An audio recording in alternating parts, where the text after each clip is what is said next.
Today with Claire Byrne on RTE Radio 1. To Dublin Airport now, and it's all anyone seems to be talking about, isn't it? From tomorrow, the Army is on standby to assist if there are staff shortages. Yesterday, Aer Lingus cancelled 8 more flights due to a spike of COVID infections amongst crews. And in recent weeks, we've seen huge queues outside as people try to get in, particularly for the baggage drop. And those baggage delays for passengers flying in, we're seeing accounts on social media of people waiting for hours or perhaps not even getting their bags at all on arrival. And I'm joined on the line now by Eoghan Corry, editor of Air and Travel magazine. Eoghan, thank you for joining us this morning. The baggage seems to be the most pressing issue at Dublin Airport, is it?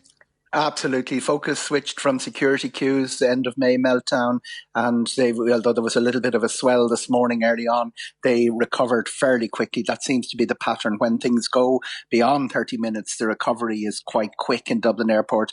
Flight cancellations, as you say, four rotations yesterday were cancelled.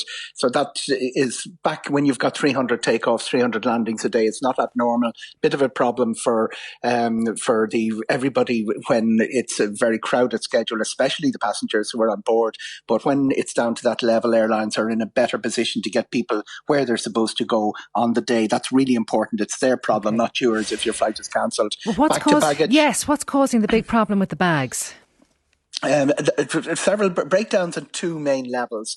COVID staffing, not the same thing has caused all problems all the way through. People reduced staff during COVID and haven't scaled up fast enough to meet the rise in travel. The second is breakdown at some of the major hubs. We've had breakdown in almost everything is done by barcode in baggage.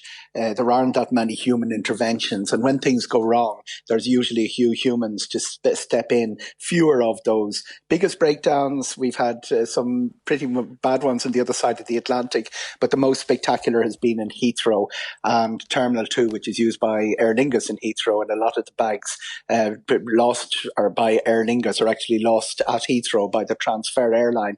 That means that the number of bags lost, we'd always have bags lost, Claire. We'd lose about 50 bags a day would be lost by incoming passengers. That went up to about 400 and beyond 500. And then flights arriving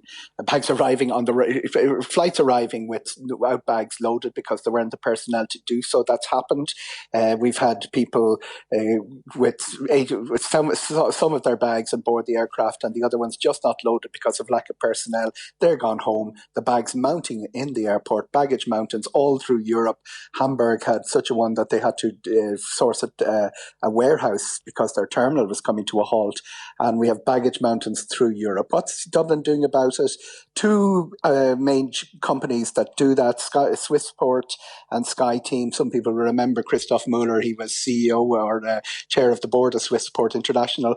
But Swissport and SkyTeam do a lot of the baggage handling throughout Europe, not just in Dublin. Their teams in Dublin under pressure, understaffed. They've been staffing up as fast as they can. Dublin Airport has stepped in with its own personnel. They've cleared the mountains of baggage in little bursts. That happened twice last week, but it mounts very quickly, and anybody listening to the programme will see the baggage van, the Aer Lingus baggage van on the road. They've put extra deliveries on the road to deliver those lost bags to people. I live in North Kildare beside the K Club here. The baggage van is arriving every day. Huge drama, people arriving without golf clubs for their golf holiday. In one case, a wedding dress that was somebody waited 10 days for, that was on social media. No shortage of stories of the havoc it's causing, but it's the same cause. All right. Oh, and I have to go to news, but just briefly, people who are arriving into Dublin Airport, how long should they expect to wait for their bags to come through? People have been waiting up to 2 hours, but a lot in the last few days have been getting it within the 30, 40 minutes. Unacceptable in 2019, but acceptable now. But they are catching up with the bags for people who have to go home without them. All right. Okay. Well, people might be prepared for a lengthier wait over the coming weeks. Let's